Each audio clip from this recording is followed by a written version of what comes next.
கார்த்திக்கோட அம்மா சொல்கிறாங்க ரேவதிகிட்ட, என் பையன் ரொம்ப நல்ல பிள்ளைம்மா, உன்னைய கண்கலங்காமல் வச்சுக்குவேன் அப்படின்னு வந்து ரேவதிகிட்ட சொல்லிகிட்டு இருக்காங்க. அதுக்கு ரேவதி சொல்கிறாங்க, இங்கே பாருங்கள், நான் உங்கள் மேலே நல்ல மரியாதை வச்சுருக்கேன், அதுக்காக நீங்கள் என்ன சொன்னாலும் நான் கேட்பேன்னு நினச்சிக்காதீங்க. உங்கள் பிள்ளைய பற்றி எனக்கு நல்லாவே தெரியும். நீங்கள் வந்து அவருக்காக சர்டிஃபிகேட் நல்லவன்னு சர்டிஃபிகேட் கொடுக்காதீங்க அப்படின்னு சொல்லி ரேவதி சொல்லிகிட்ருக்காங்க.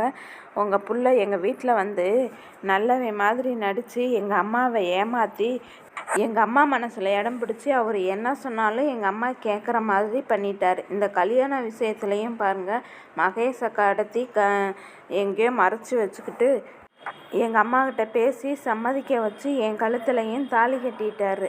இது எவ்வளோ பெரிய துரோகம்னு சொல்லிட்டு அபிராமிகிட்ட சொல்லிகிட்டு இருக்கிறாங்க ரேவதி. அதுக்கு அபிராமி சொல்கிறாங்க, இல்லைம்மா, நீ நினைக்கிற மாதிரியெல்லாம் நடந்திருக்காது.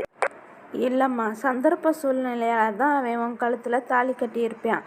அவன் என்றைக்குமே உனக்கு துரோகம் பண்ணியிருக்க மாட்டேன் அப்படின்னு வந்து சொல்லிகிட்டு இருக்காங்க. அவர் உங்கள் பிள்ளை, நீங்கள் அப்படி தானே சொல்லுவீங்க அப்படின்னு வந்து ரேவதி சொல்லிகிட்ருக்காங்க. அதுக்கு வந்து அபிராமி அம்மா சொல்கிறாங்க, நீ இன்றைக்கி அவனை புரிஞ்சுக்கலைனாலும் என்னைக்காவது ஒரு நாள் புரிஞ்சுக்குவ. அப்போ கடவுள் அருளால் நீங்கள் 2 பேரும் சந்தோஷமாக வாழ்வீங்க அப்படின்னு அபிராமி அம்மா சொல்கிறாங்க. இப்படியாக இன்றைய எபிசோட் முடிவடைகிறது.